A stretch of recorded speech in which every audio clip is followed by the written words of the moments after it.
Hello and welcome to Action Theater Presents. Today's feature is 1995's Braveheart. This would be the 30-year anniversary. I don't know. I can't tell if my audio is working.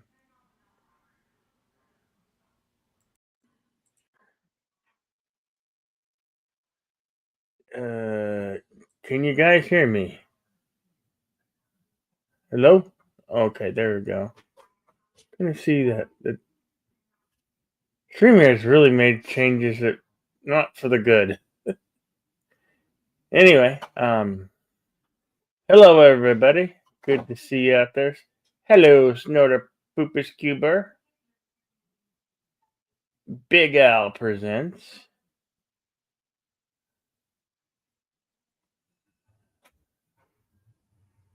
Good you hear me. I didn't know if you could hear me for a moment.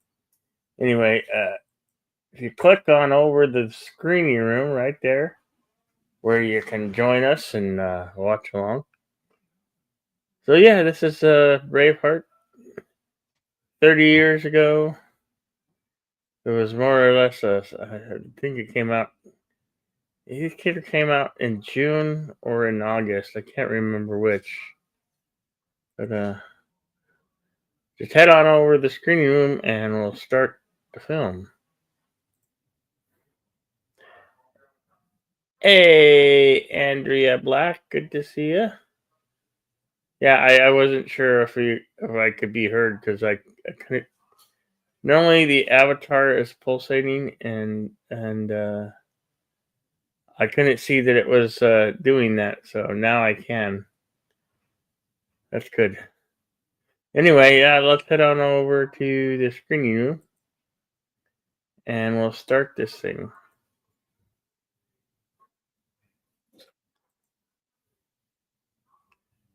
5, 4, 3, 2, go.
Hello, Sergeant Gardenia.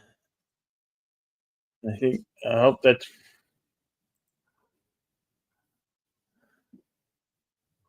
Sergeant Gargantua. Gargantua. Hello.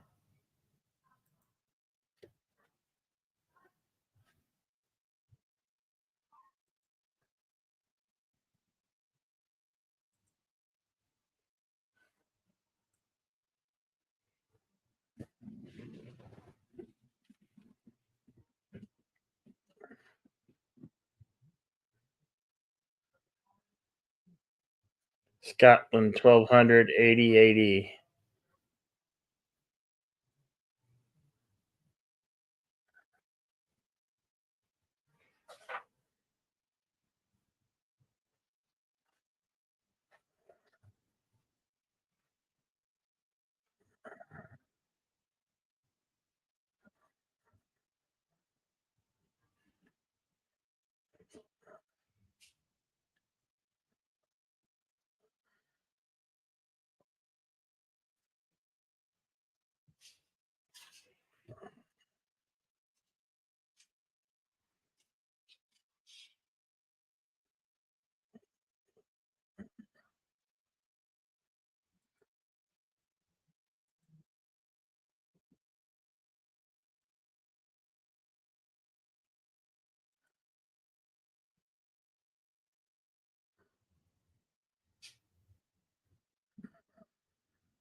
So, at a meeting with public and civilians,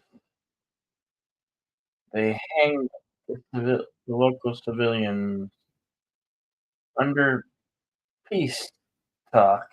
They were hung.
I love the scene.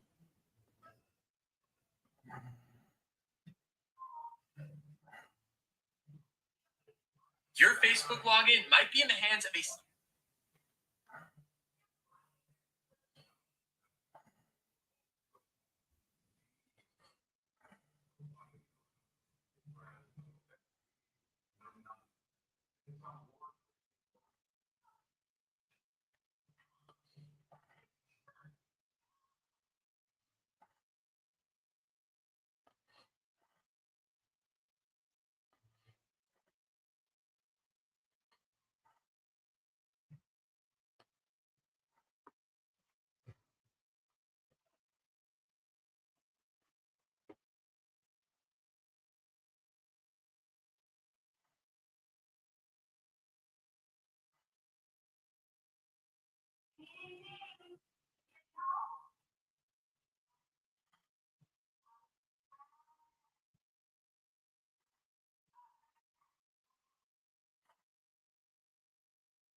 He knows with what a look that his brother and father have passed.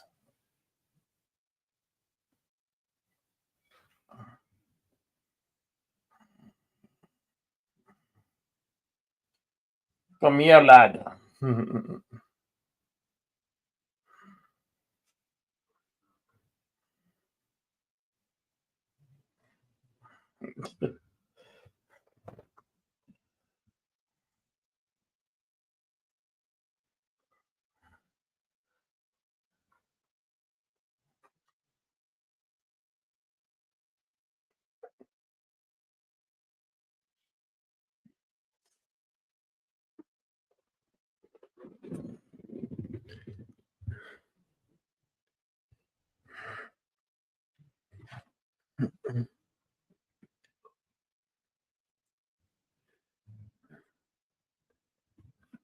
Yeah, indeed, Snowdopupus.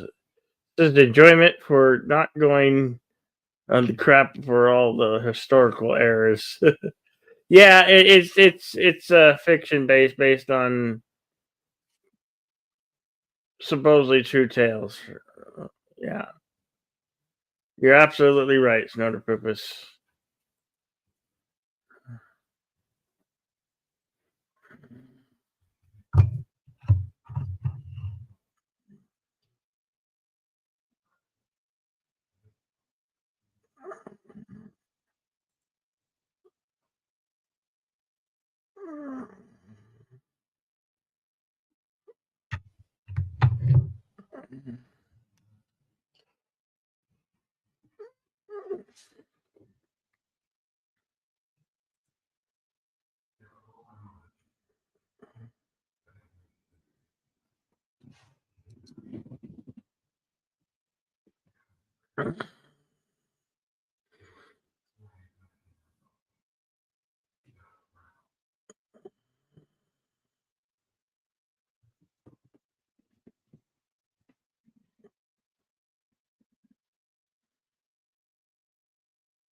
Hard to believe it's been 30 years since this movie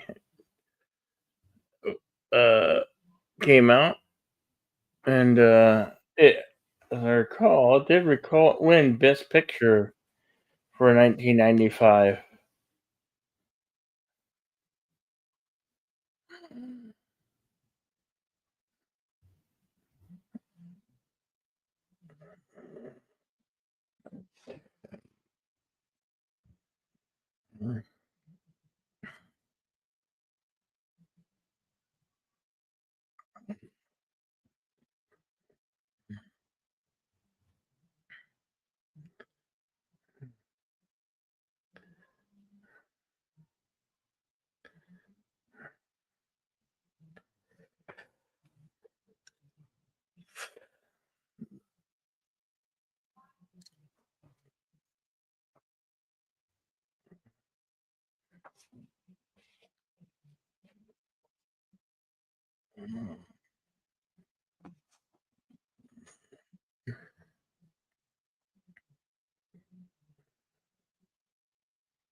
which they went and made Robert the Bruce, which I have not seen.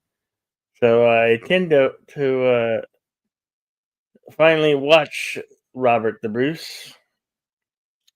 Have any of you seen Robert the Bruce, the sequel on altered sequel to this film?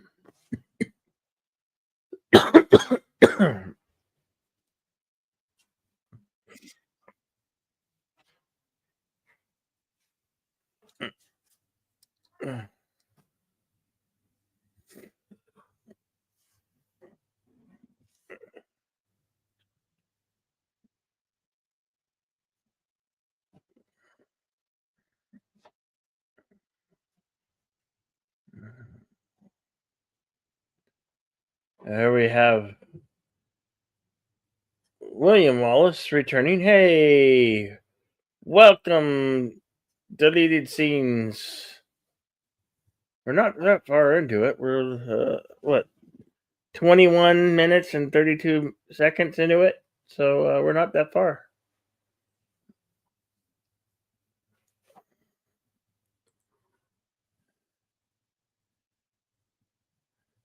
Go ahead and get your audio all set up before you join us on the StreamYard panel.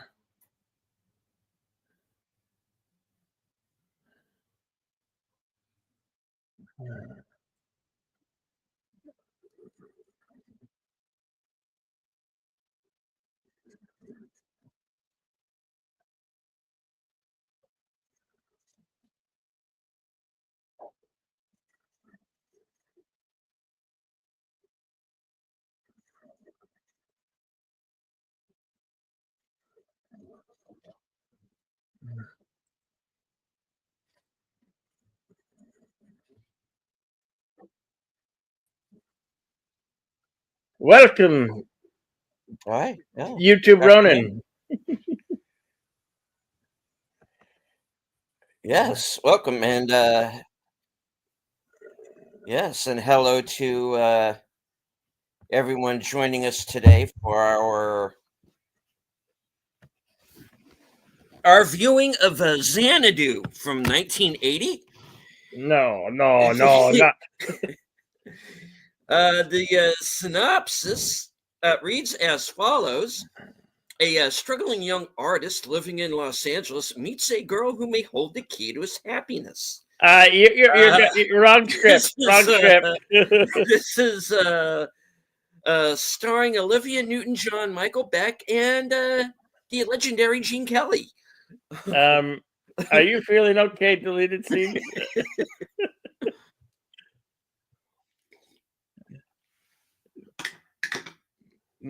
No, what this is? It's at the 30th anniversary of Braveheart. Mhm.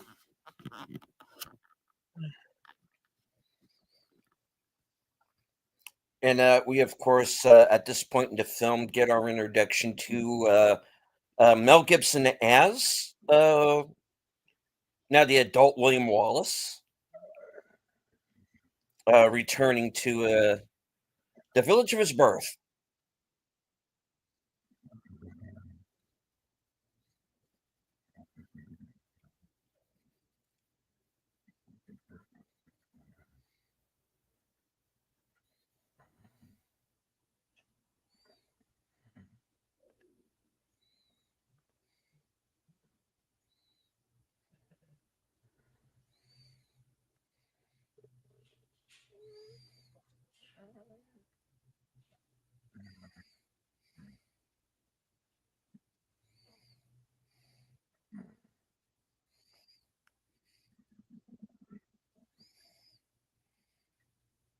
This is a great scene. Mm.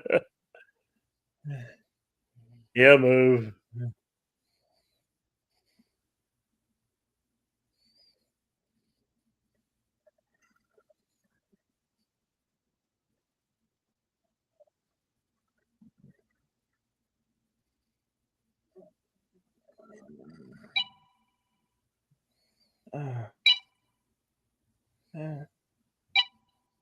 Bonk.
No, you can't. I already did that. You see.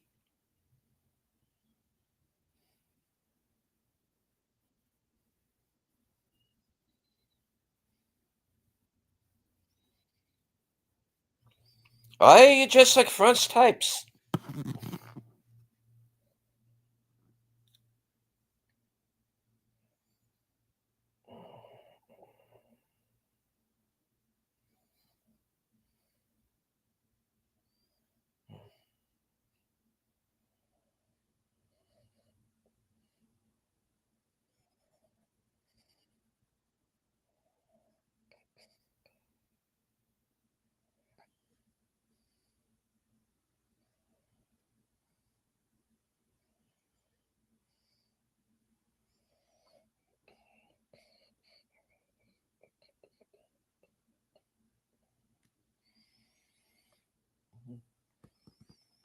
And of course, just another form of genocide, isn't it?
That's what I have to remedy, isn't it?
I'm raise crops, God willing.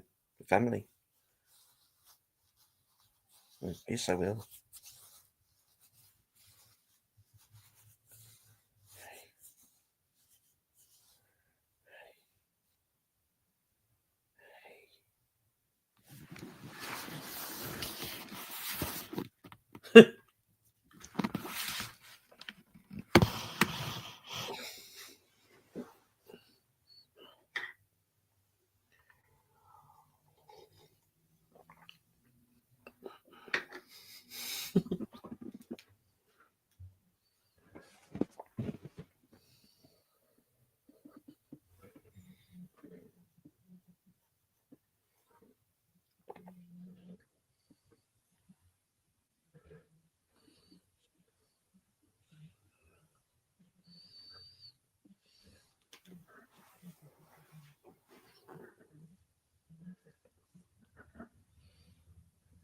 I remember this film being one of the first films I believe that should get the Oscar and receive the Oscar. And that a year, I think it did pretty much sweep the Oscars that year, '95. Yeah, it was. It was an interesting year because it was kind of a horse race between this and Apollo 13, and which one was going to Wait, wasn't Paul 13 a eventually? couple years earlier? No, it was the same year. They were both 95, Wow. and Okay. because there was that whole back and forth of, where are they going to go with Braveheart? Would they kind of do the patriotic thing and go with Apollo 13? And really, either one of them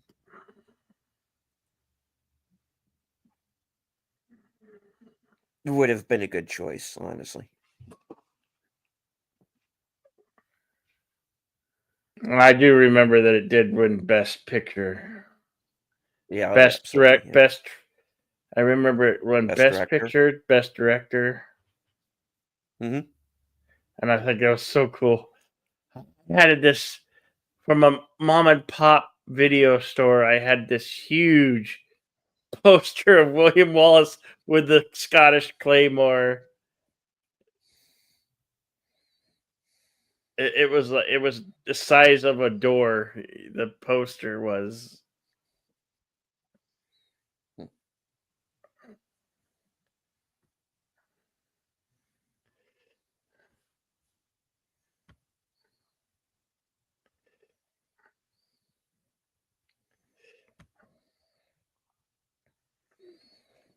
And of course, this is the secret marriage.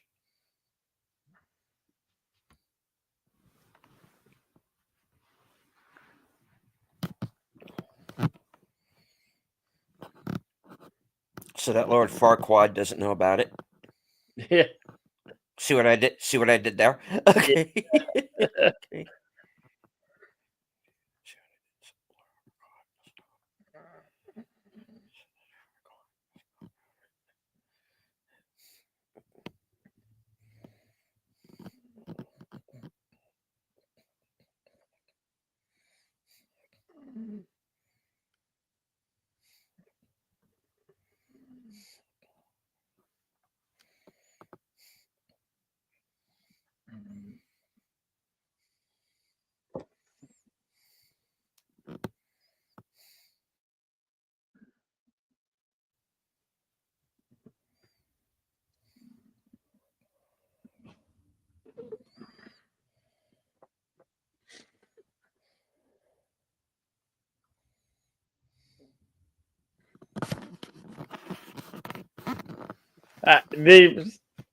This scene must have been so cold because you could see their breath. Oh, It had to be cold.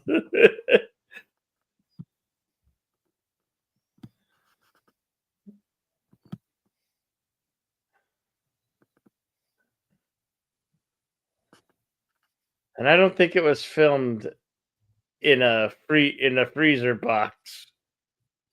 So it had to be in an outside setting.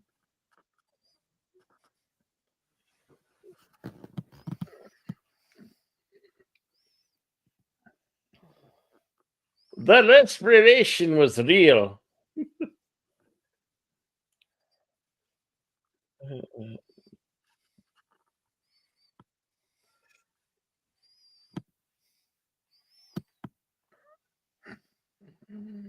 yeah. I don't think there's any CGI in this, unless if so, there's very little.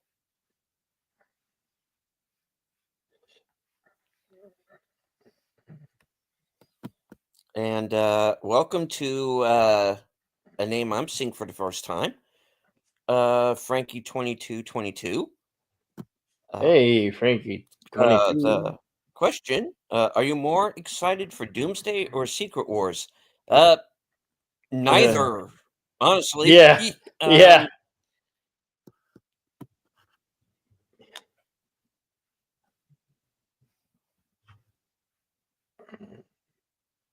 But we will see how it goes. They will. Marvel films have been sour Yeah. for quite a while now. I mean, when they sidelined Black Widow in her own movie, that was like that was the beginning of the end. I think.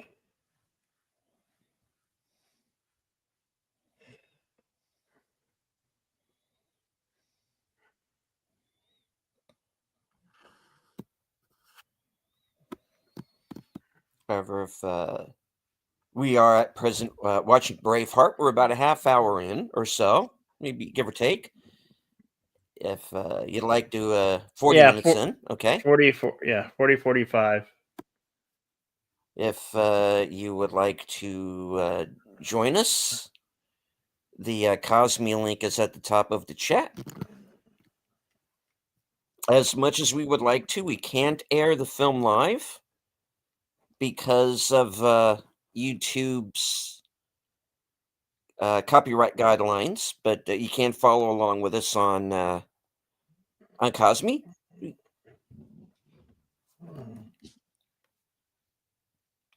Do you want to say hello to a few people who've joined us in the chat since I joined the show a little bit late? Hello to friend of the channel, Andrea Black. Sergeant Giratina is with us. Snore to Poopus Q Bar.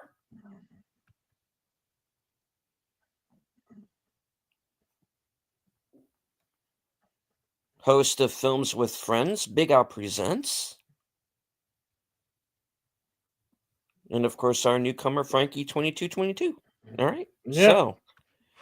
So, this is the part where of the movie where it's kind of all been fun and games, and now this is where ish gets real, so to speak. Mm.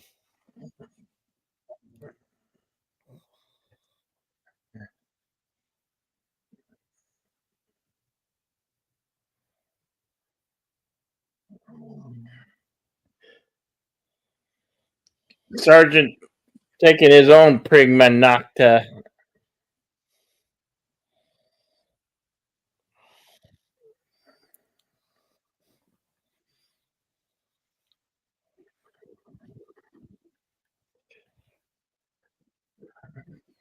Which is really creepy because he did say that line previous. You look like my daughter. You, Oh, God. yeah. He's an all Ugh. around not good fellow. It's pretty skeevy. Yeah.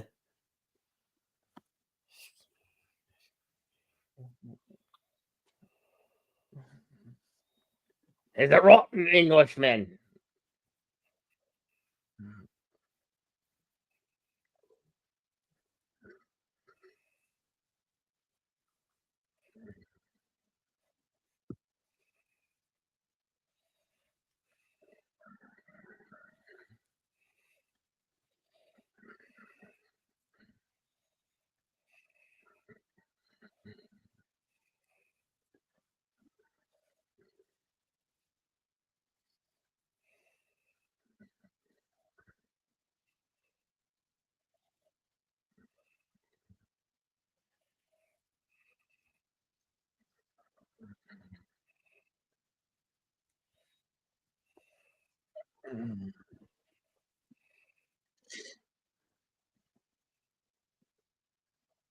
Ouch. That hurts.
What a way to treat a nearly raped woman.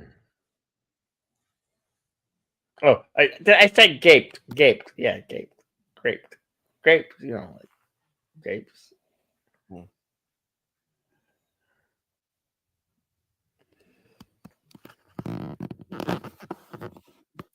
Don't worry, dipshit. He will.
Welcome, Connie Clary, And Connie? strong supporter of Deleted Scenes channel, and yours truly.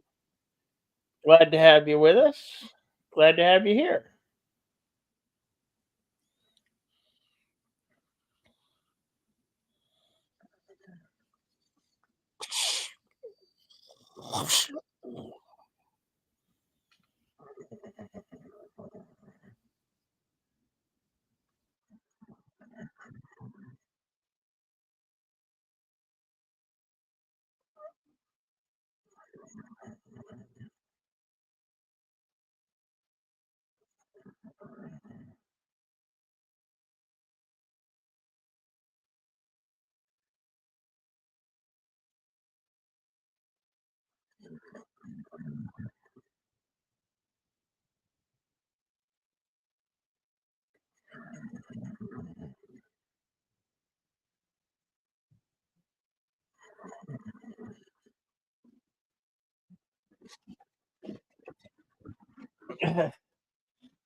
Where were you even looking?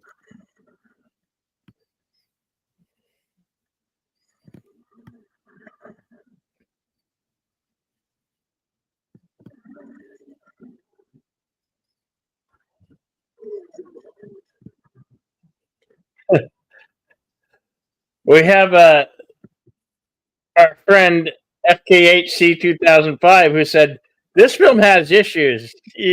Well, that may be so,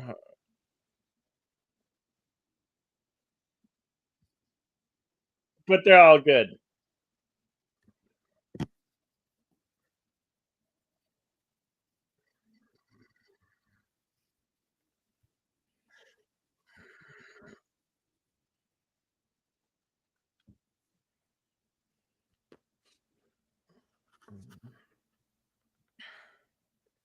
Yeah, your garrison has been overrun.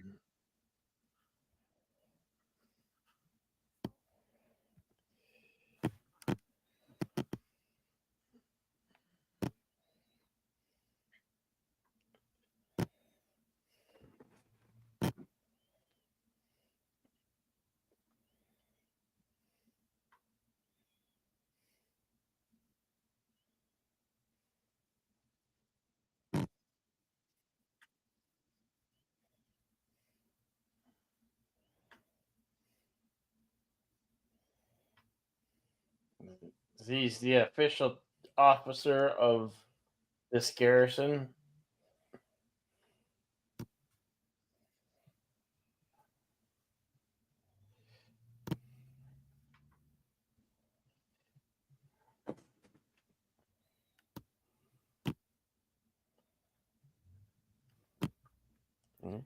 It's a rebellion now.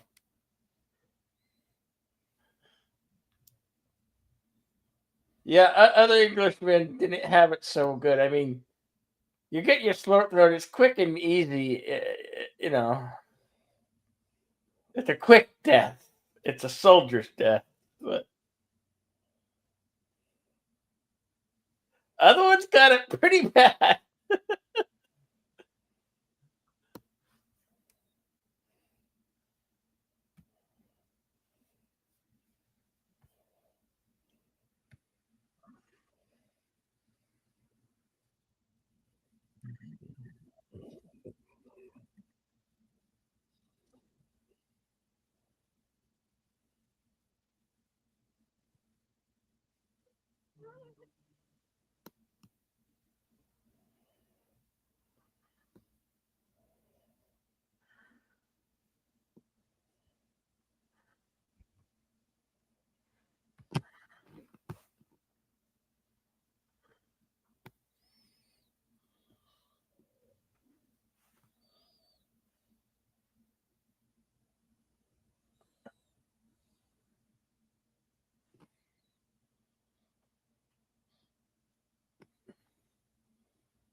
The father chose to forgive William.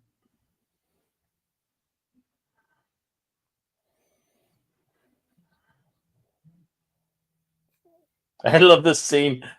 Here, you'll hold them down. Here, you hold them down. I hold them down.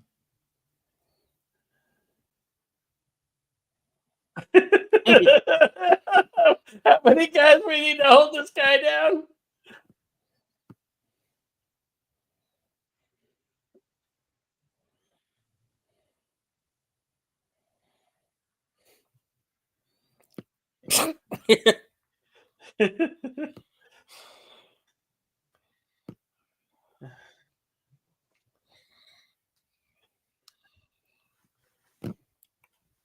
It's funny. A lot of this cast goes on to make other films that are similar, like Troy and I know Troy was one of them.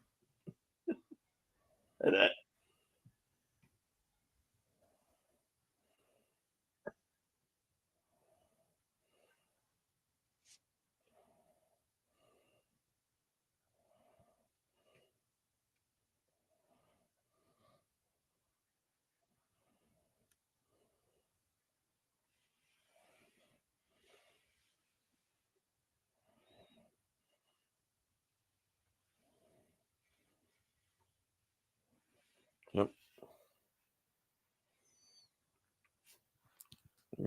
In it, like it or not, so you may as well fight. So the Highlanders are Yeah. different tribes are meeting with each other to rally against the uprising against the English.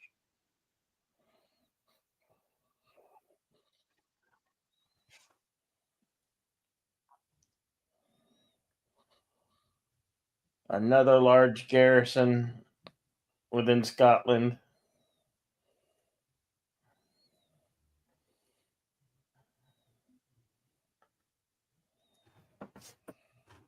You gotta appreciate the set, the Mhm. detail that they made this garrison, how that would probably actually would look back then.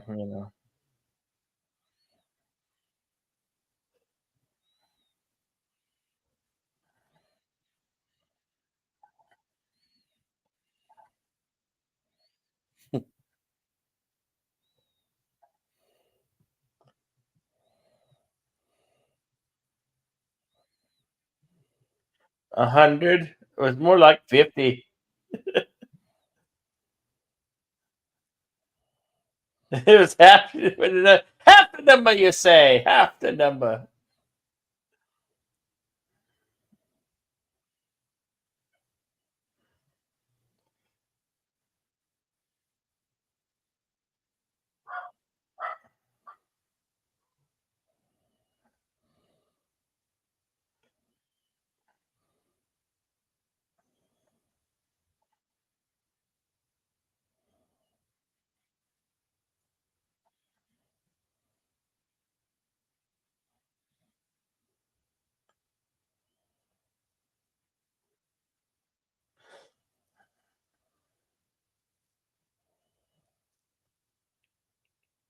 Ban it.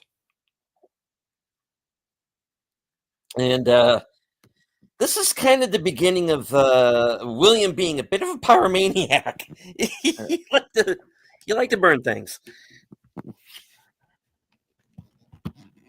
That makes sense. Everything's made out of wood. Some things are dry. It's gonna go up like a candle. Okay. I just want to start off by saying this Prisoner reboot is weird.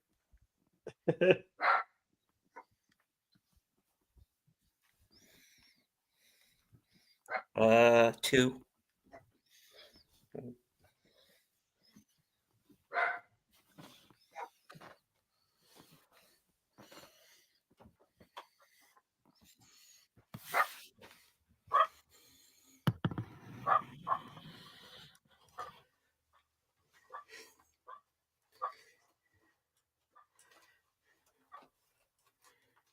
Sorry for the dogs. The dogs are barking at somebody.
I hope your husband goes to Scotland.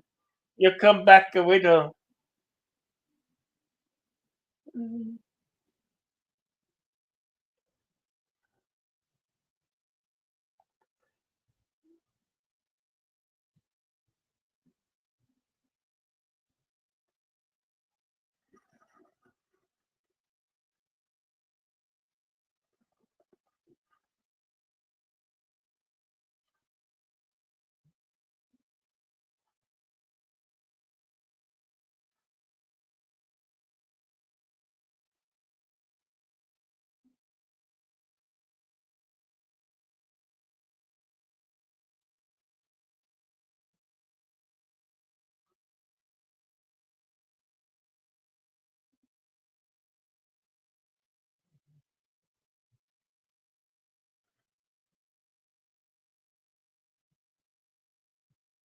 Why have you come to the land of the Zulu? Oh, wait.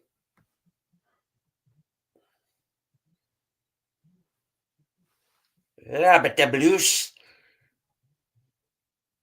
Played by Angus McFadden.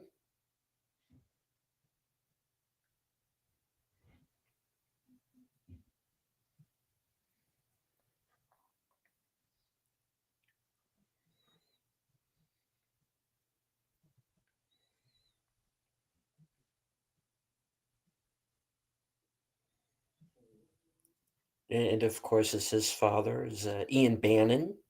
Is a veteran character actor, and I think this was like one of his last films.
Meanwhile, let the massacre continue.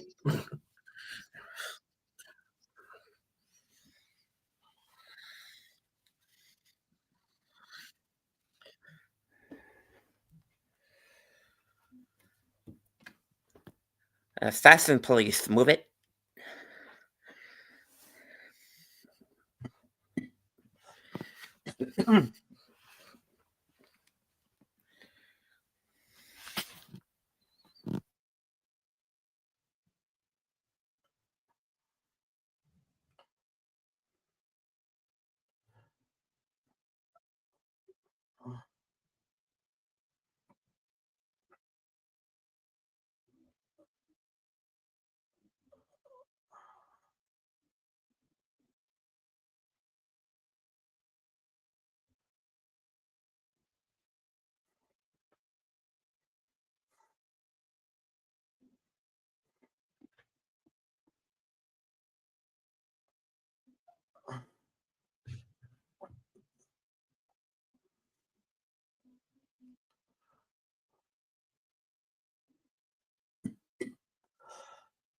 We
make space.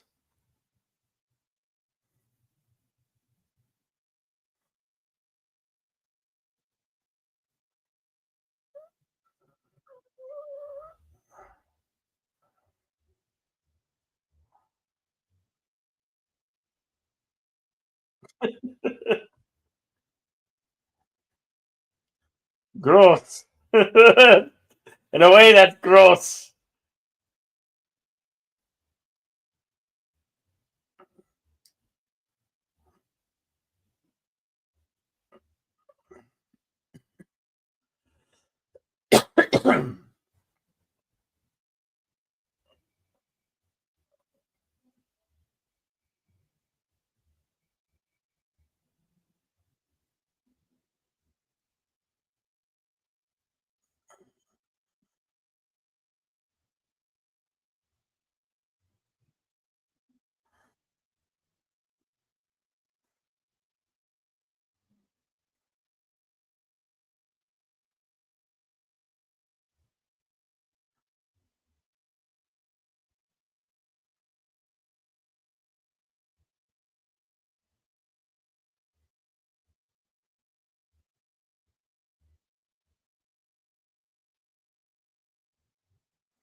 You're a madman.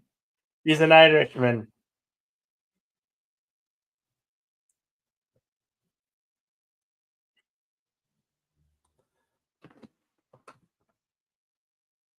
V5 from ice with the blood, but I Englishman.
It was in the head.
Can I hear your audio?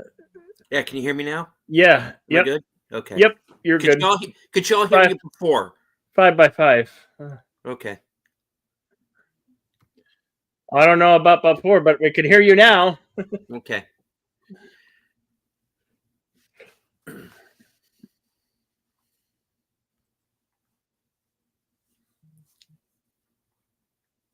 For at least a while. Let's go to Kevin's speeches.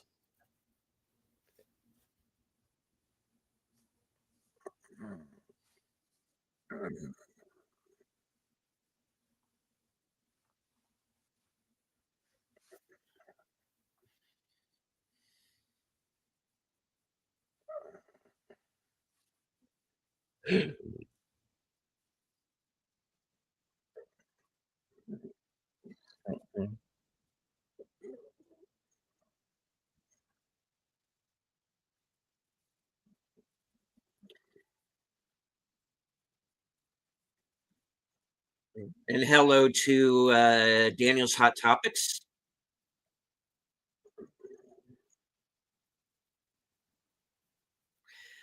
What I was saying was hello to Richard George. Thank you for subscribing over to Bill's channel. Oh, yes. Thank you. The other thing that I brought up here very briefly here, I'll do the short version, is that yes, this is a movie that does take some liberties. There are inaccuracies, yes, but this is a situation where it was a kind of a budgetary issue. The actual battle is the Battle of Stirling Bridge, and you're probably wondering, okay, where the hell's the bridge? Now that part of the battle was written, it was scripted, but they didn't have the budget to do it. And it is the battle starts out on the field as you see, and the British that survived this part of it tried to get away across this bridge, which of course caused a bottleneck, which allowed the Scots to encircle and close them in. And yeah, it didn't get out. But I think what works in the what we see in the film works just as well, I think.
Hey, Daniel's Hot Topics. Yeah.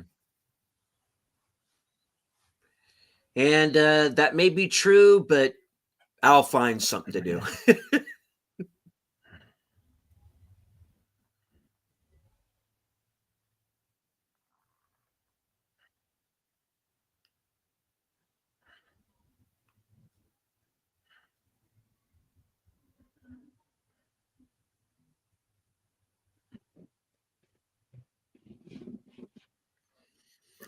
And having Alan Armstrong here reminds me that eventually we're going to have to do Crawl at some point.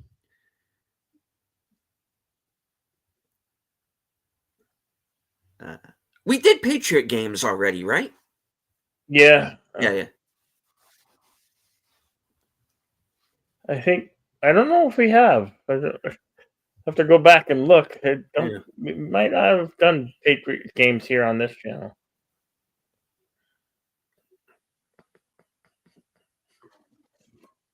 I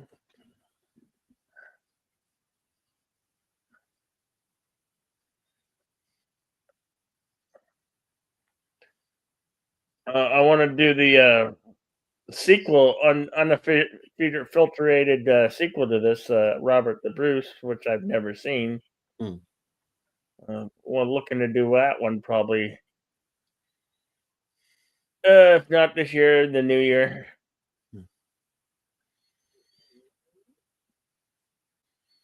And of course, there's also Outlaw King with Chris Pine, which is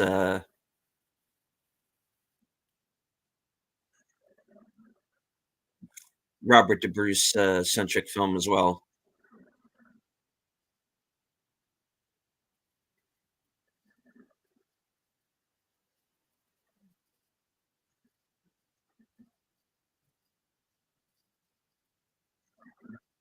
They did a good job at really making the Scottish and English really hate each other in this film.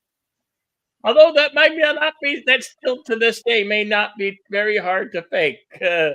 Many Scots may be still hating the English, even knowing how far we've come.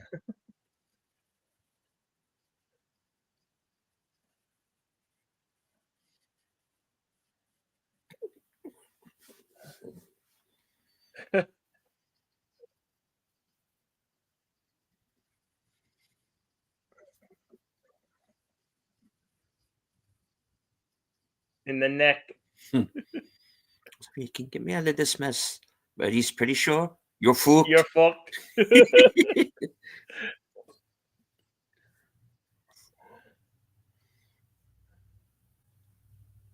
All right, boys. All right, lads. Let's moon them now. Don't have your ass too far out too long. You might get an arrow stuck in it.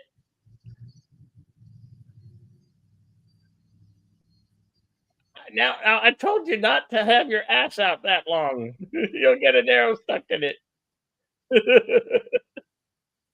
Told you.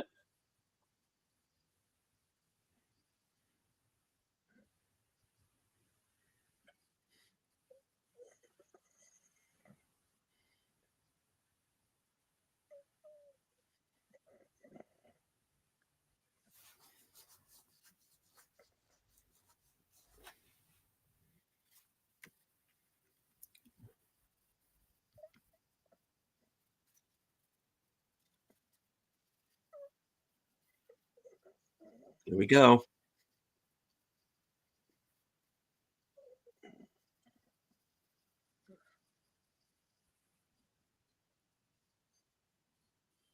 Good to see you, JPRPH1.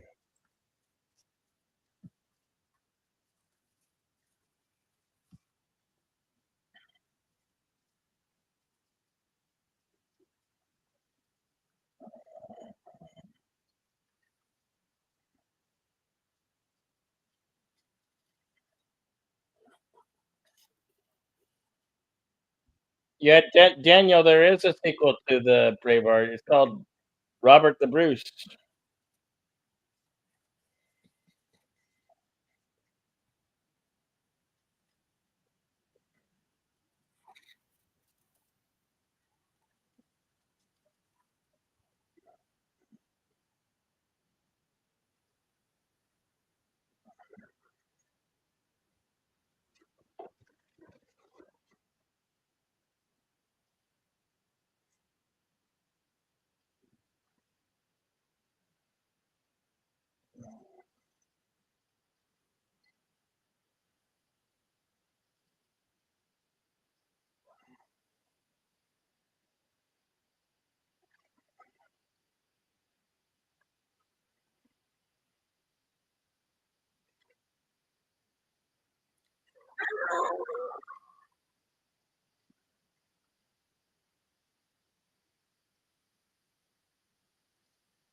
Mm. Oh, right. That he'll never have children again.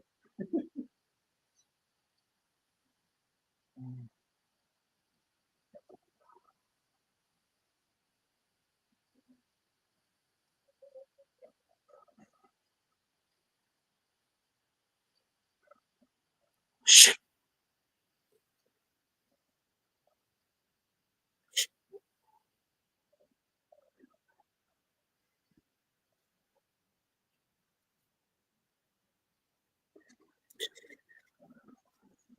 Oh, I'm sorry. Where's your cavalry again?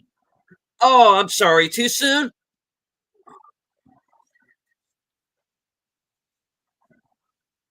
Mm. Archers are getting annihilated. Everybody's getting all the English are getting toasted. They get wasted.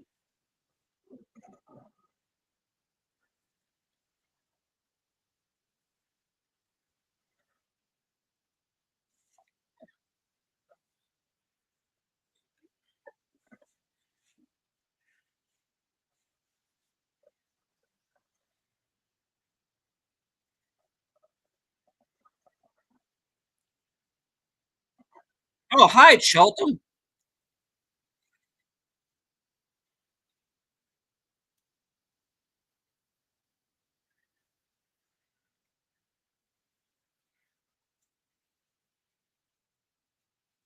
Away with your head.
Let the women folk to cover.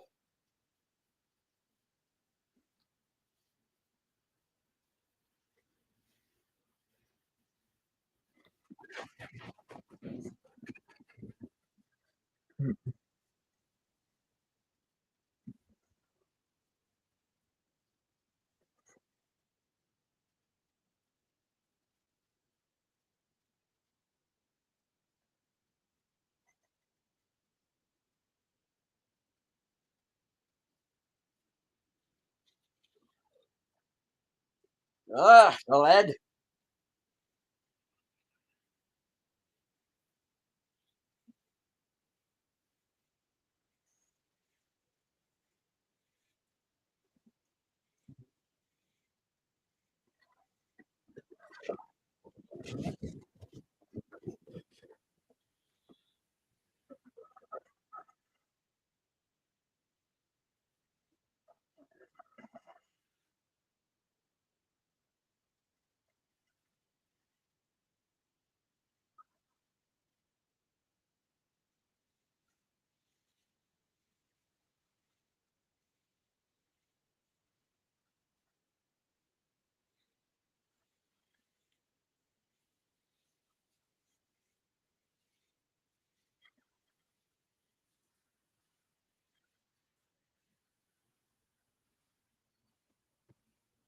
Awak.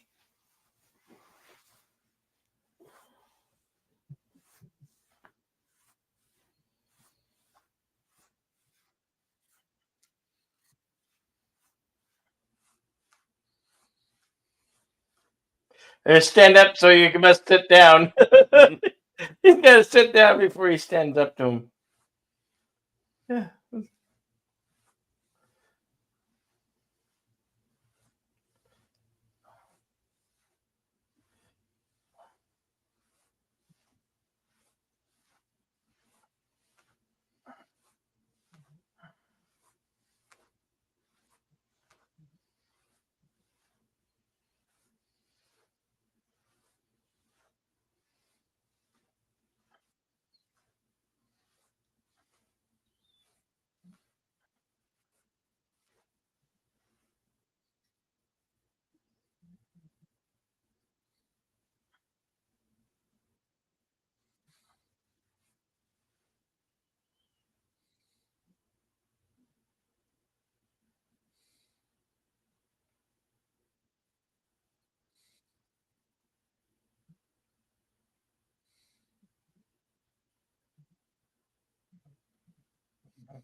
Yeah, that guy knows what's in there.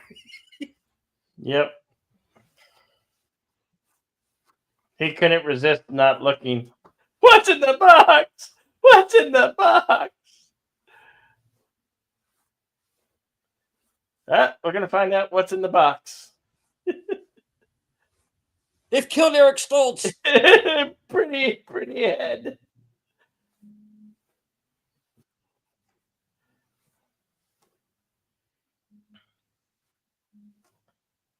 Your own nephew.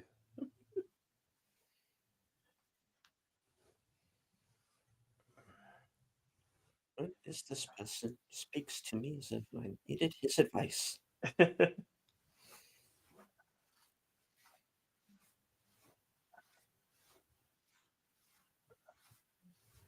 How can you be skilled in war if you've never done anything?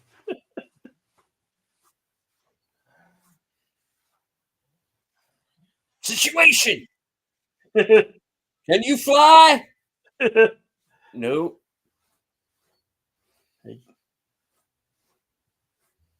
Oh, we didn't see that. Miss.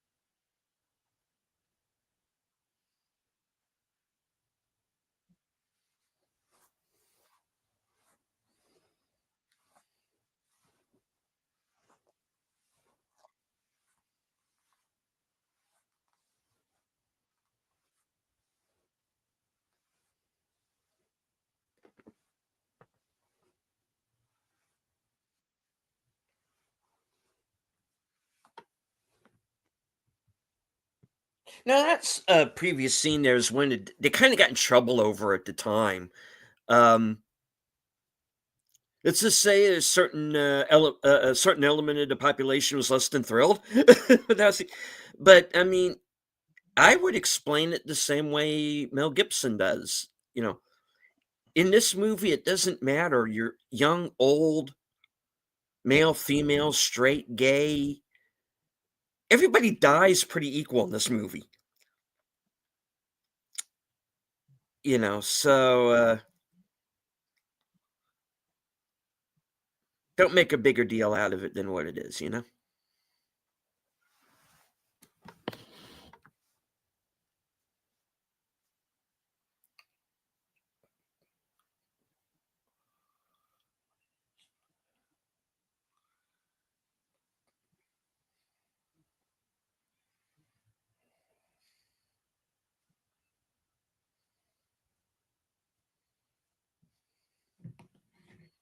Ghosts new.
Down, girl.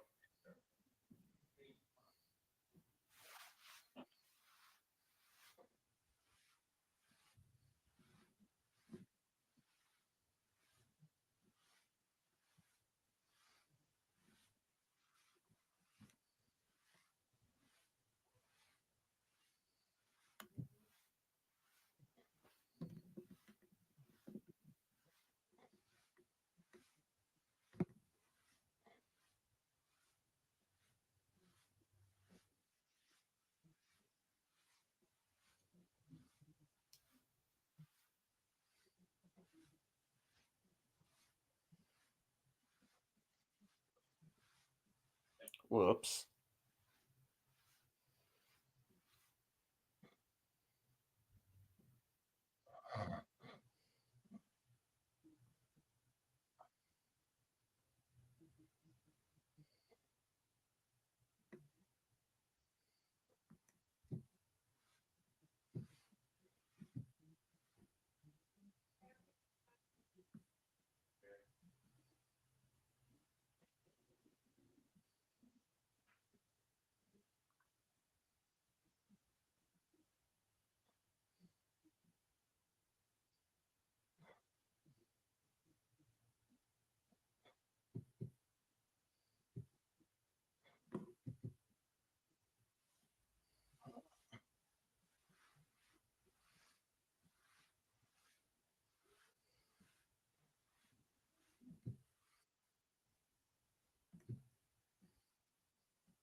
Oh, right.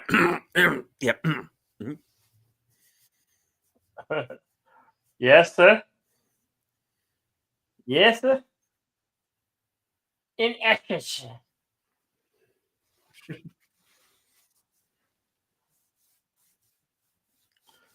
The ride is approaching.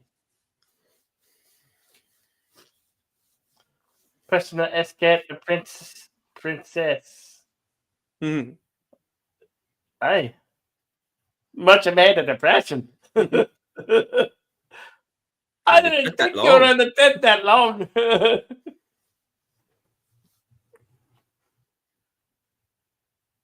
Missy.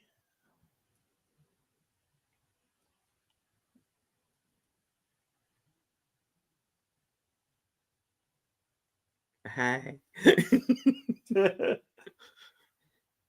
So go. Oh, right. We'll talk later.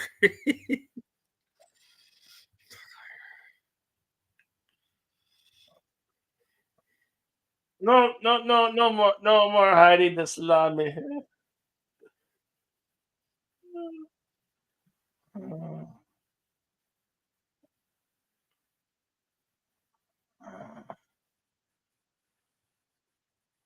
It's my island.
But of course they don't because they've been bought.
Nice.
Al says in Cosme, my girlfriend at the time called to reveal, told me in my ear, and when proven right, yelled, "I knew it!" in the middle of the theater.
The Dark Night of the Soul.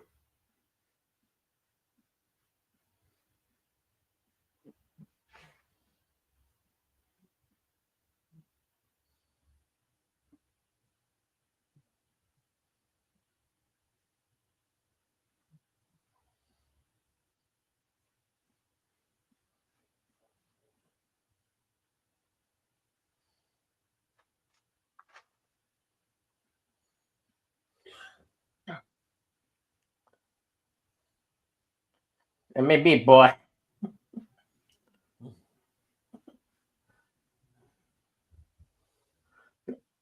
I want to live. I have.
I betrayed him and I saw. Yes, you betrayed him. Hey, FDHC 2005, welcome. Sometimes known as Tim. I don't want to lose heart.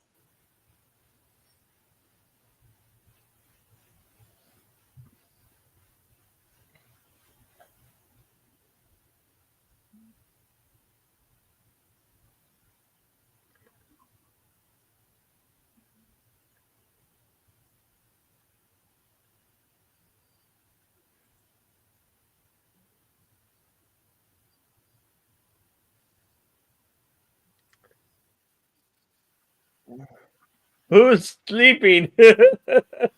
um, uh, No, this guy.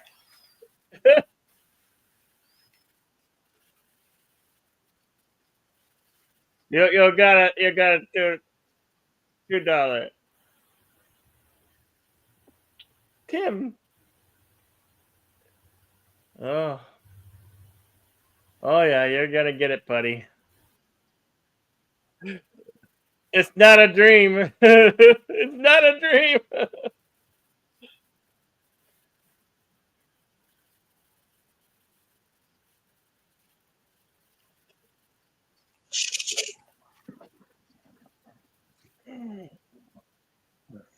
Wow.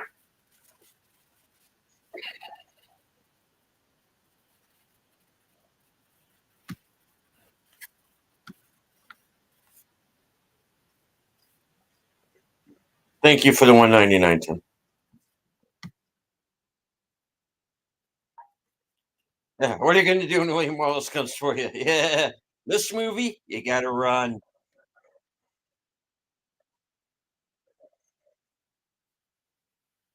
Or build a bigger castle.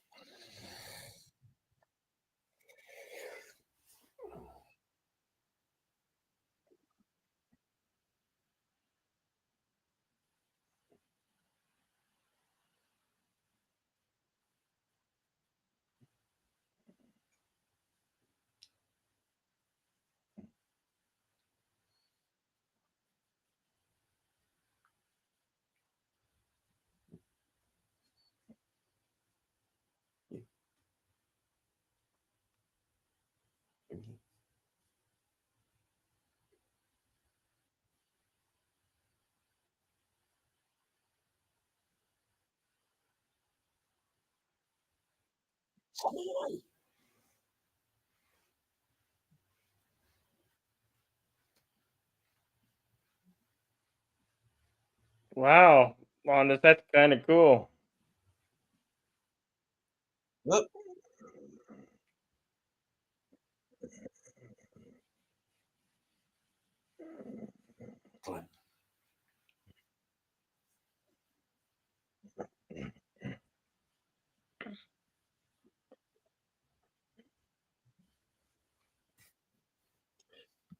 David is not.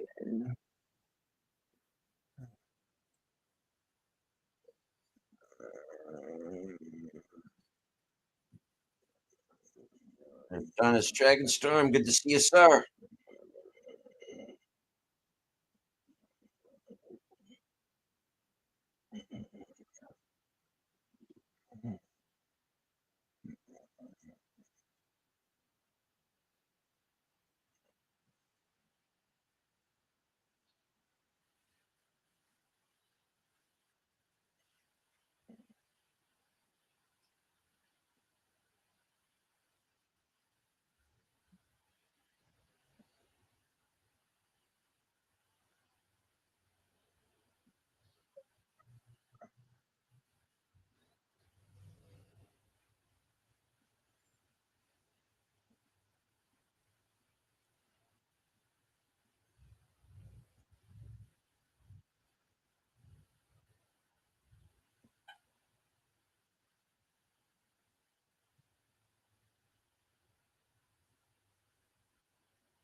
Yeah, he would Right, be I both.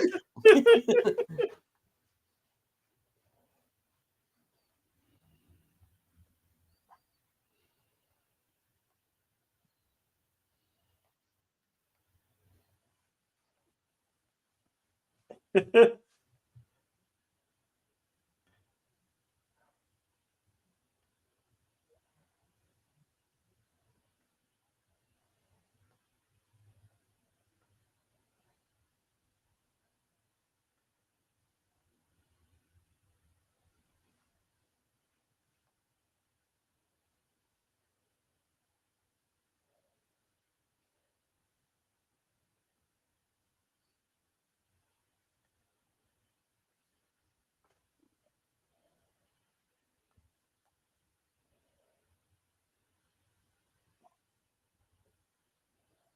Be ready to become a toasty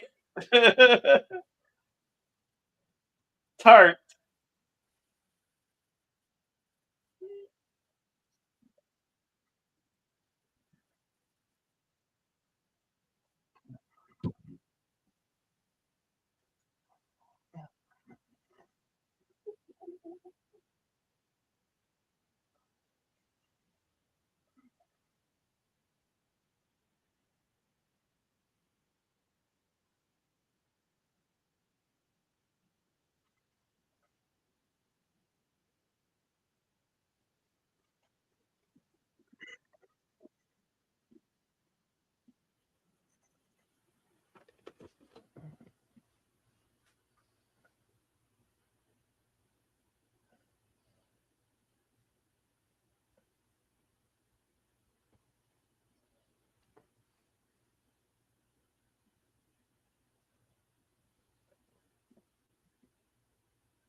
Yes, Patrick McGowan playing Edward Longshanks of England.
Yeah, it's a great score. James Horner, and he also did the Apollo 13 score that year.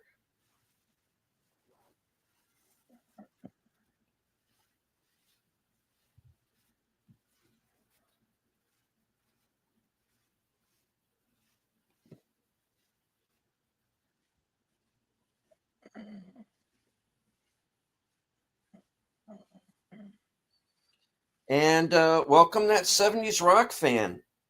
Hey, that 70s rock fan. Good to see you.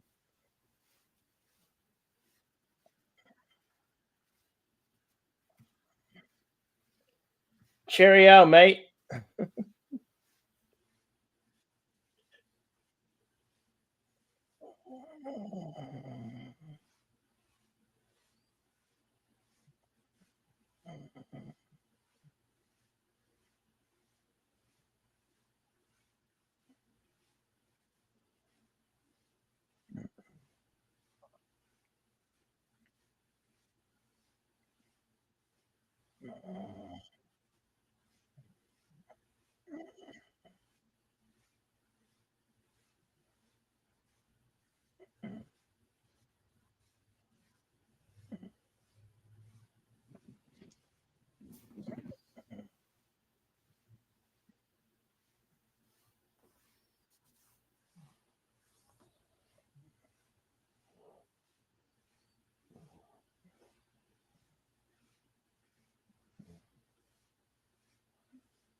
It's a trap. It's a trap, and you're blind, man.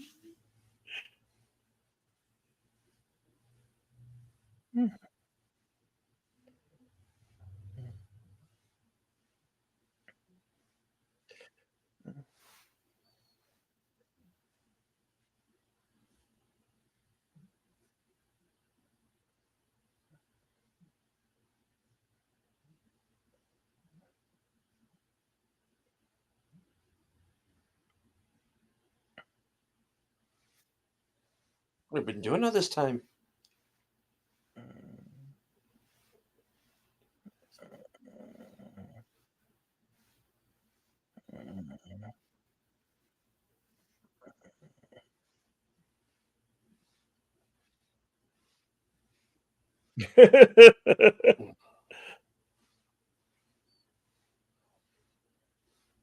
Mind the rock.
It's only a motto.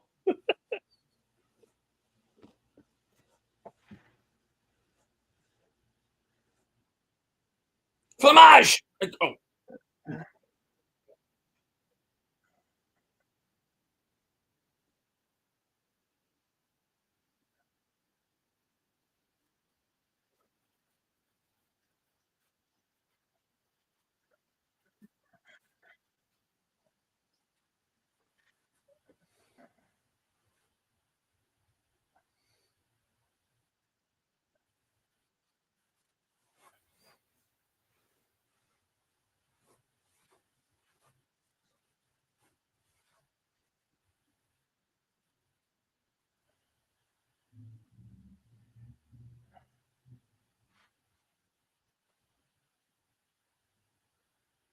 What you got all over your face?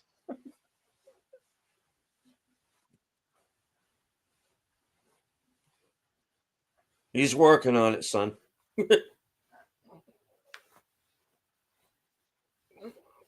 Is this your finger?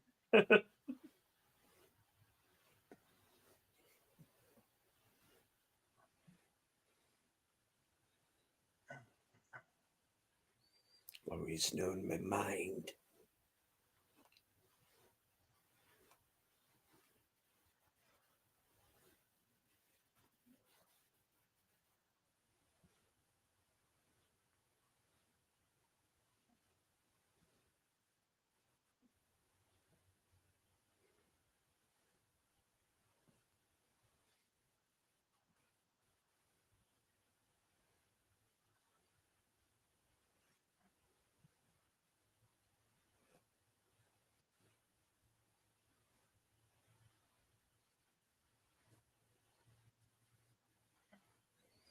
No one expects the Spanish Inquisition.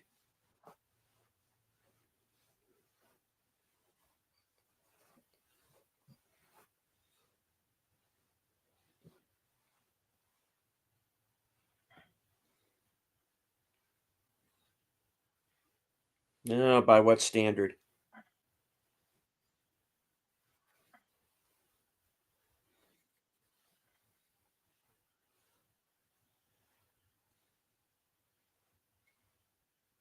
You confess.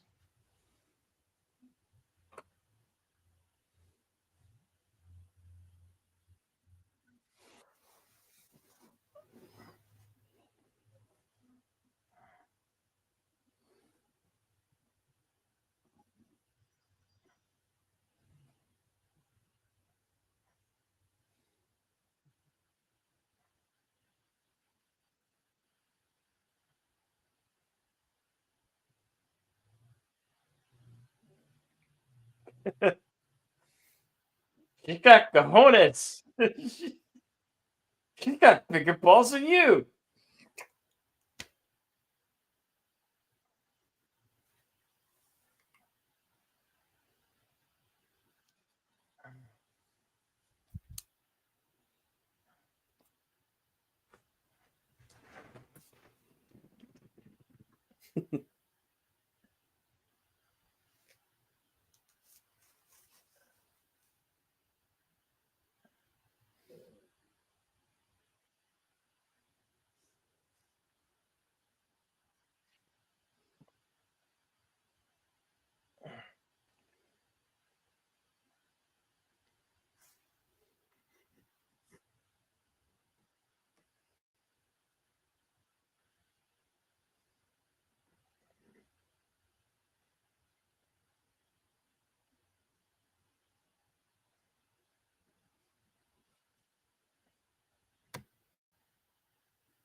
Look at the puppy.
Did you manage that? How exactly?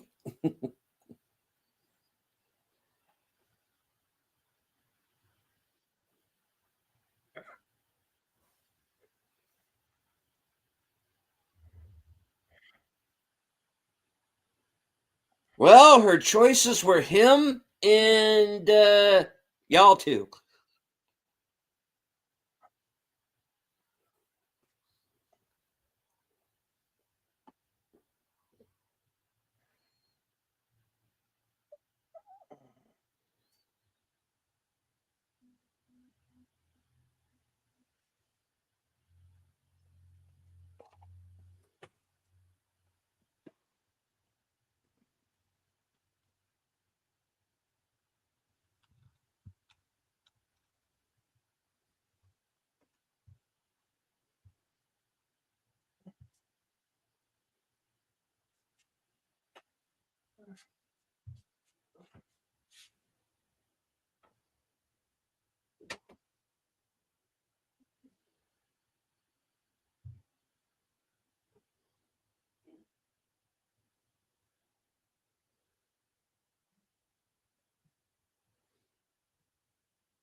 All right, take care, 70s.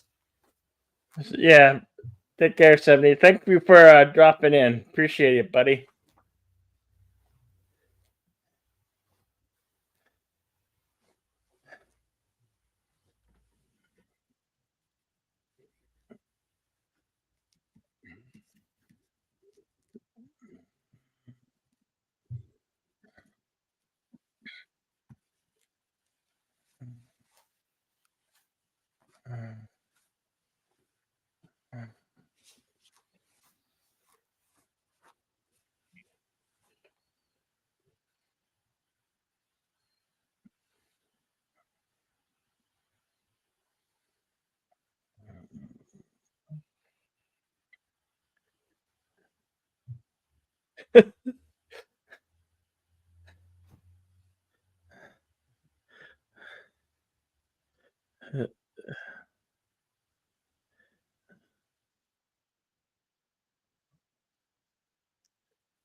This prequel to The Knight's Tale is really weird. Brutal. Yeah.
Still defying the crown.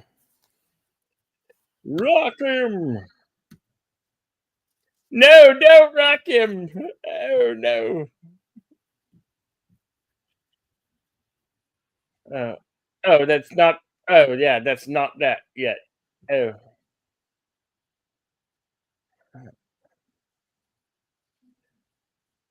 oh, I could feel my guts ripping out.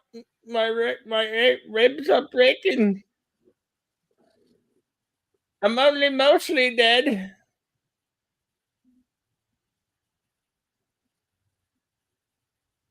I'm not really dead yet.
Oh, ouch. Okay.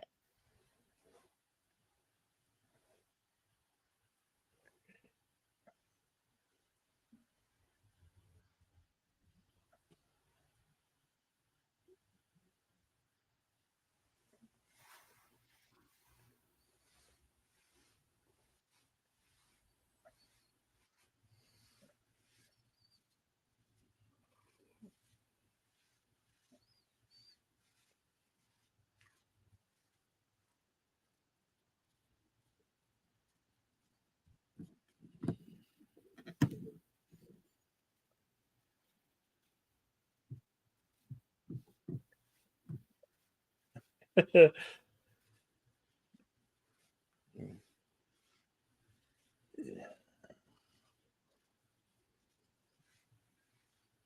prisoner wishes to say a word.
What he was really saying is that your balls, my balls, give me back my balls, balls. I want my balls back.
Let's see about that.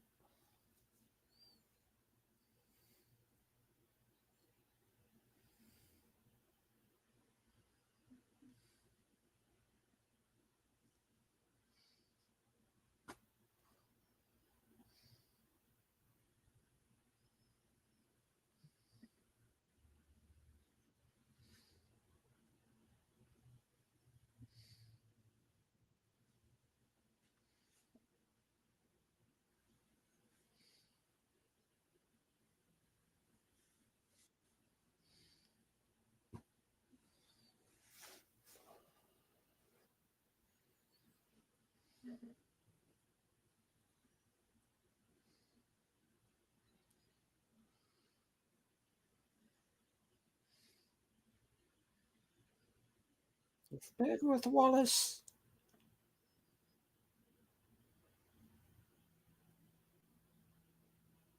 Or bleed with me.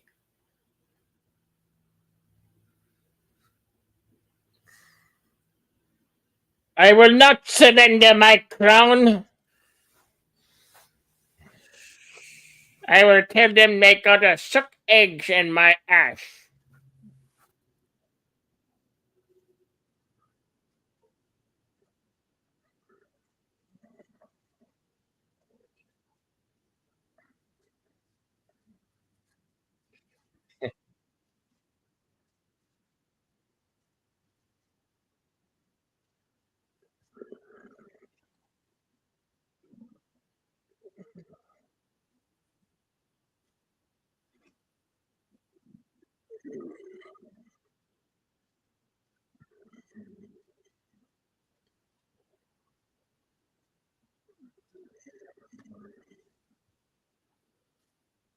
Ah, shit.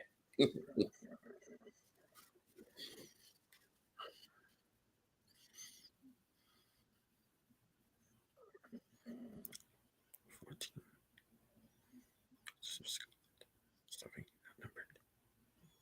Lots the fields of bandit bone.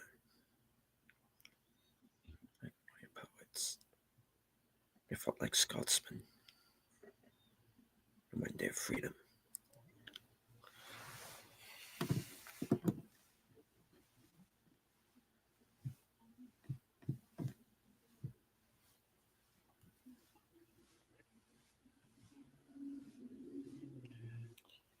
All right.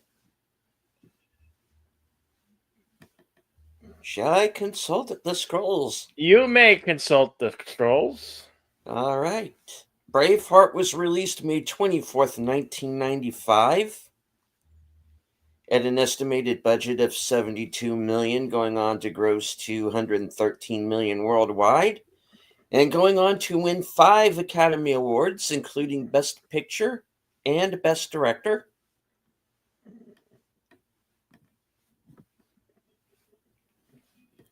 All right. Filming locations included Arizona. They actually shot part of this in Arizona, believe it or not. Wow. Impaling of the horses during the battle sequence. Kippur Estate, Blessington County, Wicklow, Ireland. Onegin Highland, Scotland, for the opening sequence. Ardmore Studios, where they do all the Wallace and Gromit films. Herbert Road, Bray County, Wicklow, Ireland. Ballymore, Eustace County, Kildare, Ireland. Bective Abbey, County Meath, Ireland, for the London scenes. Coronation Plantation, County Wicklow, Ireland. Corrig Plains, County Kildare, Ireland, for the Battle of Stirling Bridge. Dunsinane Castle, County Meath, Ireland. Dunsley Castle, County Dublin, Ireland, for Edinburgh Castle. Fort William, Glencoe, Highland, Scotland. Glen Nevis, Fort William, Highland, Scotland. King John's Castle, Trim, County Meath, Ireland. Loch 11, Onnick, Highland, Scotland. Lugala Estate, County Wicklow, Ireland. Sally's Gap, County Wicklow, Ireland. St. Margaret's, Dublin, County, Dublin, Ireland. De Curragh, County Kildare, Ireland. Trim Castle, Trim County, Meath, Ireland, for the York and the London scenes. All right. Moving on to the trivia. Several major battle scenes had to be reshot because extras were wearing sunglasses and wristwatches. Mel Gibson was investigated by an animal welfare organization which was convinced that the fake horses used were real. Only when one of Gibson's assistants provided some videotaped footage of the location shooting were they convinced otherwise. The castle, King John's Castle, Trim County, Meath, Ireland, where a lot of the scenes were shot, was also used to film scenes for the Big Red One, which I highly recommend if you ever see it. The Battle of Stirling in the film is a historic fact, but in reality, it was the Battle of Stirling Bridge. The Scottish army lured the English onto a field that was largely enclosed by the River Forth and was only accessible from the south by a small bridge that barely allowed two horses walking side by side. The Scottish army hid around the northern bank until a significant part of the English army had crossed and then attacked. These soldiers and horsemen couldn't escape the battle due to the river's curving, and the remaining part of the army on the southern bank could do nothing but watch as their vanguard was being decimated. When director Mel Gibson was asked by a local why the Battle of Stirling Bridge was filmed on an open plain, he answered that the bridge got in the way. The local answered, that's what the British found out. Up to 1,600 extras were used for the battle scenes. Most were members of the FCA, the Reserve Irish Army. Different companies usually come from the same area, and rivalries are common. Apparently, some of the battle scenes were far more realistic than intended, with rival companies trying to beat the lard out of each other. Wallace's real wife was named Marion, but it's believed that the name was changed to Murren to avoid confusion with the Robin Hood character of the same name. Some parts of James Horner's score appear in both Apollo 13 and Braveheart, which were released only a month apart. The score was later used in several of the trailers for Castaway. Mel Gibson was supposed to star in Terry Gilliam's never-made film A Tale of Two Cities, but turned it down to star in this movie, which he then offered to Gilliam to direct, but Gilliam declined. The Battle of Stirling took 6 weeks to film, roughly 500,000 feet of film. 90 plus hours was shot for the sequence. Randall Wallace would soon become a father for the first time. So, in order to be able to tell his children about their heritage one day, he started to learn about his family history. He traced their origins back to Edinburgh, and during a visit there in 1983, he came across a statue of William Wallace outside Edinburgh Castle. He had never heard of the 14th century figure who shared his name, but was intrigued enough by the stories told to him about Scotland's greatest hero to research the story as much as possible. This eventually led to him writing a script for a potential movie. In response to the criticism about the movie's many artistic liberties, screenwriter Randall Wallace said he had very little historical evidence to work with in regard to William Wallace's life. He has noticed that even Winston Churchill's definitive work, A History of the English-Speaking Peoples, observed in only a single line that virtually no factual material survives about the Scottish leader. Because of this, Randall relied heavily on the 15th century romantic poem The Wallace by Scottish writer Henry de Minstrel, aka Blind Harry, in constructing his story. On the Blu-ray bonus features, Randall acknowledges that there were bound to be historical errors, Blind Harry wrote his poem over 150 years after William's death in an effort to save his deeds for future generations, as William was already starting to fade into obscurity during Harry's lifetime. So he had to rely on an oral tradition and other secondary sources. Many of those have been lost to history, or may in fact have never existed. So Harry likely made many embellishments. For example, the description of William's wife, Marion, Murren in the film, she suspiciously has the same name as Harry's own neighbor, and several battles that are mentioned have never been referenced in other contemporary works. Randall said he purposefully omitted passages that describe William temporarily leaving Scotland for France and even Vatican City after the Battle of Falkirk. Screenwriter Randall Wallace initially planned to start the story with William Wallace as an adult, but when he got stuck, he began writing a prologue of William's childhood purely as a writing exercise. He based the element of William being taken in by his uncle on one of his own uncles once adopting a local boy who got orphaned. He also reasoned that none of the adults at the burial would comfort young William, as this would make them feel obligated to take responsibility for the boy. So it would take a young girl, Murren, to comfort him. When this sequence was first written, Randall had Murren give William a rose, but someone who read the script pointed out that the rose, a traditional symbol of England, would be inappropriate as a prominent feature in the story. So it became a thistle, symbol of Scotland, instead. During the later scene where William hands Murren something, he originally didn't know what it would be until he remembered the thistle and knew this would be perfect. Glen Nevis, the Scottish valley, which served as the location for Wallace's childhood village, also enjoys the heaviest rainfall in Europe. During the 6 weeks spent filming in the area, only 3 days of sunshine occurred, making the weddings during which the wedding scene was finished. The filmmakers resigned themselves to the fact that constant rain was inevitable and opted to film scenes regardless of weather conditions. Thin layers of latex were used to attach set elements to the ruins of Trim Castle in Ireland to give it an appearance of more befitting of its medieval origins, while allowing the stone to be unharmed when the additions were removed.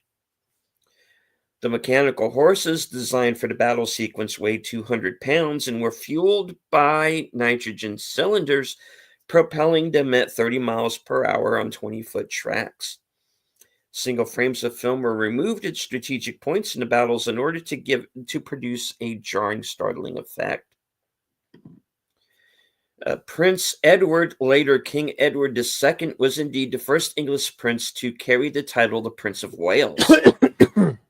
He didn't marry Princess Isabella, 12 years old at the time of the wedding, until 1308, after both Wallace and Edward I had died.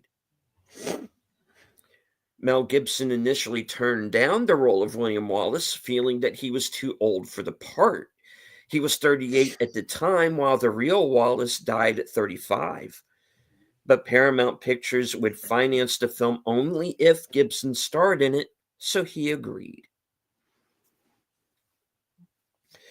Brian Cox, who plays Argyle Wallace, was first offered a larger role, but took the role of Argyle because he felt it was a better one. One of the film's weary extras reportedly mistook one of Mel Gibson's children on the set for an errand boy and asked him to bring a cup of tea. Gibson was within earshot and nodded and whispered to his son, "Go get it." Princess Isabella did not set foot in England until 1308, therefore she could not have been in England to warn Wallace about the upcoming Battle of Falkirk. A majority of the actors and extras in this film were actually Irish, members of the Irish Army, although they were supposed to be Scottish or English. As many as 1,600 were used on any given day. Mel Gibson, a notorious jokester, directed some of the scenes in an Elmer Fudd voice and even yelled "cut" during Murren's funeral scene by putting his arm around the actress playing her mother and hollering, "Will you put a sock in it?" This caused the actress to go from crying in character to break character and laugh. Gibson also intentionally started a false rumor that Sophie Marceau was the daughter of noted French mime Marcel Marceau. Oh my God. Mel Gibson originally wanted Jason Patrick to play William Wallace. Huh. That'd have been different. Its Oscar win was the only award it won for Best Picture. No other award or critics group named it the best film of the year.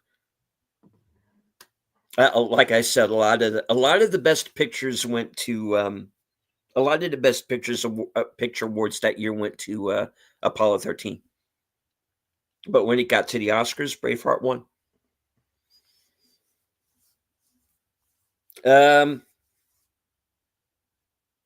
All right, I went into this a little bit during the film. I am going to read this as it says on IMDb Pro. So, okay. Mel Gibson, who had been heavily criticized for a December 1991 interview with a Spanish magazine, was accused of homophobia for the film's portrayal of the Prince of Wales and future King Edward II as an effeminate homosexual. There's a strong disagreement among historians as to whether Edward II, who fathered at least 5 children, was homosexual or even bisexual at all. The scene where Edward I threw his son's lover out of a castle window was particularly criticized for inciting homophobia. The lover was based on Piers Gaveston, who is also married. Many historians believe these stories of Edward's homosexuality were invented by the king's enemies in order to discredit him. Gibson refused to apologize for the controversy in a 1995 interview with Playboy magazine while promoting the movie. However, in January 1997, he did agree to host a summit for representatives of gay rights organization GLAAD, the Gay and Lesbian Alliance Against Defamation, on the set of his film Conspiracy Theory. Leaders of GLAAD noted that they were disappointed he did not apologize to them for the film's alleged homophobia. In the 1999 interview with the Daily Telegraph, Gibson acknowledged the regret over his controversial 1991 interview, claiming he had been drinking vodka at the time that his words had frequently been used to criticize him. And as I said during the movie, everybody dies pretty equal in this movie. It really didn't matter if you're in a battle or if you piss off the King of England. It's not going to matter if you're gay or not. You're going to get killed. And take it as you will. You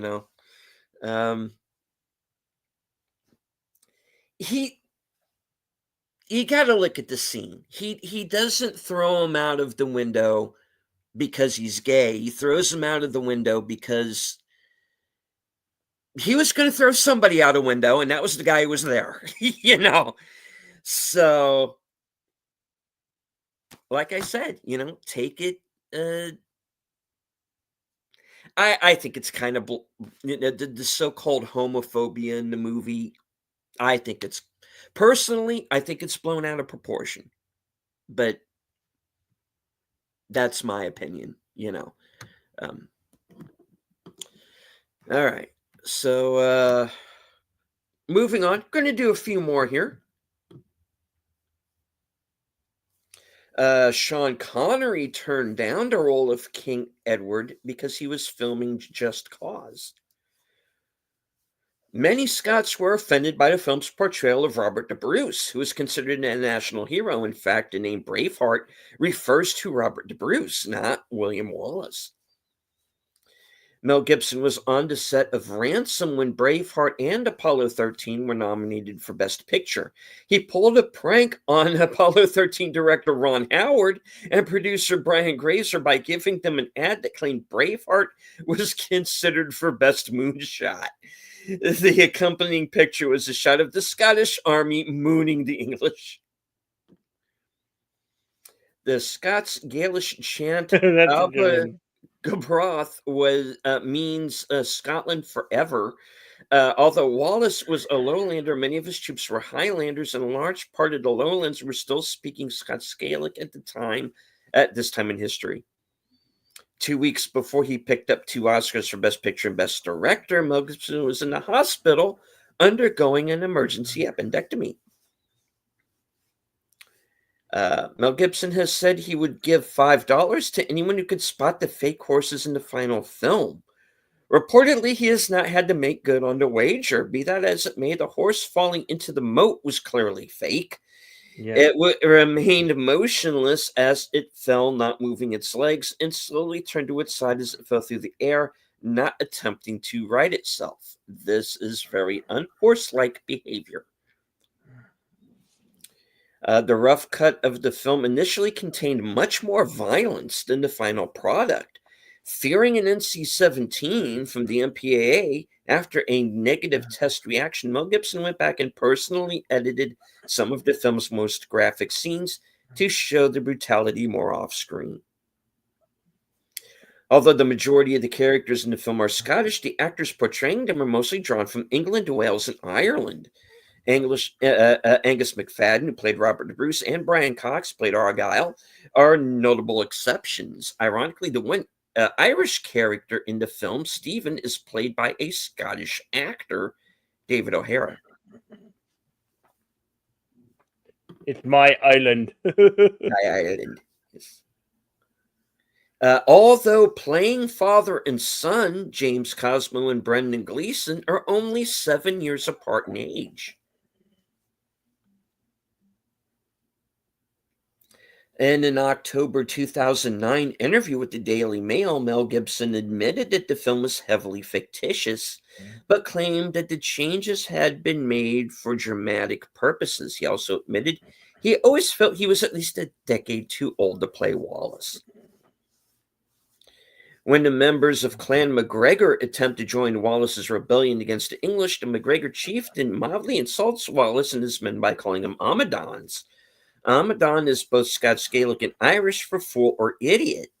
Thus, the MacGregor chieftain is calling Wallace and his men fools, both for resisting the English and for not inviting the MacGregors to participate in the rebellion. Hey, you need me, idiot. Come on. You need the MacGregors. Come on. Look at us. We're from the Highlands. There can be only one. Anyway.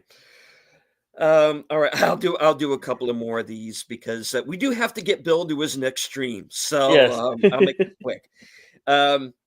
You can read the rest on IMDb Pro and check me out. I got a page of it. All right.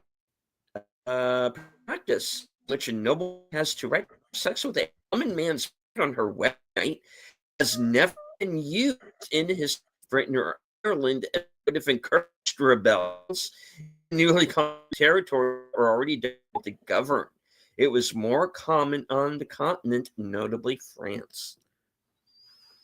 Shortly after Wallace is knighted, an elderly member of Clan Balliol, played by Bernard Hofstall, asks Wallace about the Balliol claim to the throne of Scotland. In real life, John Balliol became the King of Scotland in 1292, but was deposed by King Edward I of England in 1296. The real William Wallace swore his loyalty to King John Balliol even after Balliol was imprisoned in England. At the Battle of Falkirk, July 22nd, 1298, the English army was personally led by King Edward I, who decisively defeated the Scots as depicted in the film. The real-life King Edward I was a military genius who learned combat tactics while fighting the Mamelukes, a Muslim military caste in the Middle East during the 8th and 9th Crusades. The use of long spears to stop the English cavalry charge was actually employed during the Battle of Falkirk rather than the Battle of Stirling as depicted. One of the reasons why Edward won the Battle of Falkirk was that the Scottish cavalry, like in the film, did not come to the infantry's aid. Among the films Gibson watched in order to prepare to direct the film were Roman Polanski's Macbeth, Stanley Kubrick's Spartacus, as well as Times at Midnight, and Alexander Nevsky, A Man for All Seasons, The Lion in Winter, Seven Samurai, Throne of Blood, and NFL films. Mm-hmm.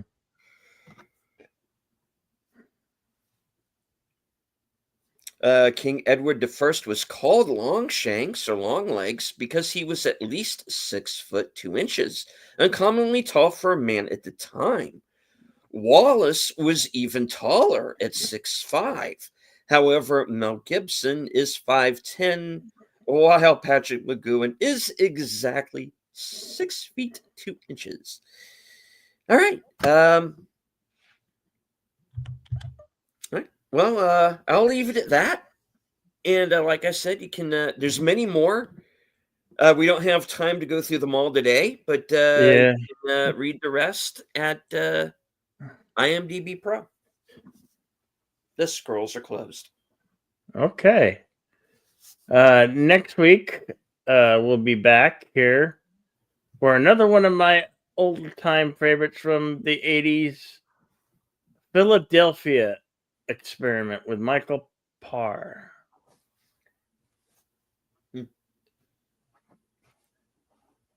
It's a Philadelphia. So Michael Parr, Nancy Allen, directed by Stuart Red Rofio. The film's from 1984. Sci-fi action drama. So that will be up for next week. I want to thank you all for joining us today as a 30-year anniversary of Braveheart. We'll hope you join us. Will join us next week.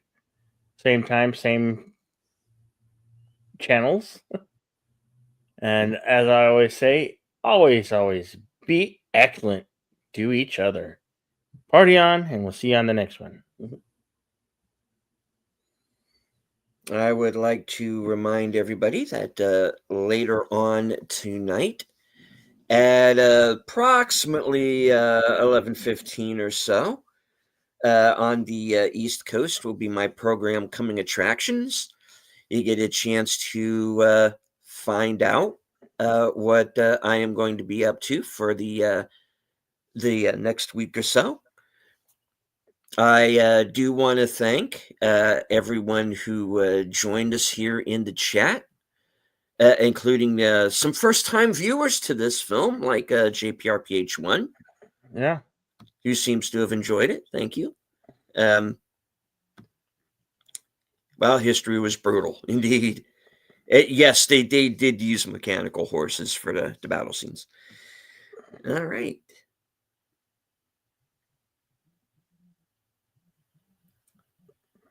Let's see. We had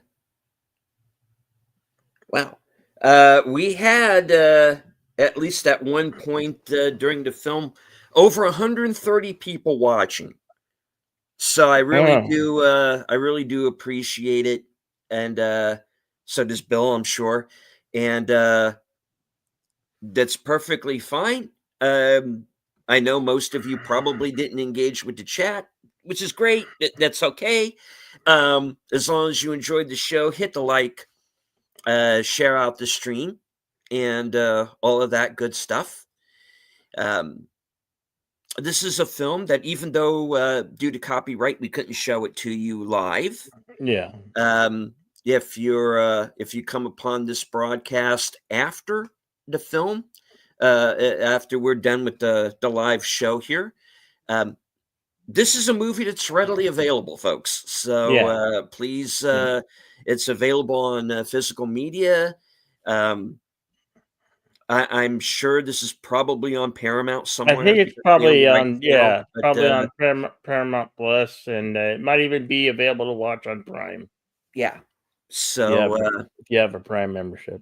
yeah, so check it out there. And of course, there's always Tubi, which always seems to Yeah. have every Everything, movie except the one I'm looking for at the particular moment. Pluto TV, Yeah, those networks will have these films for you to watch.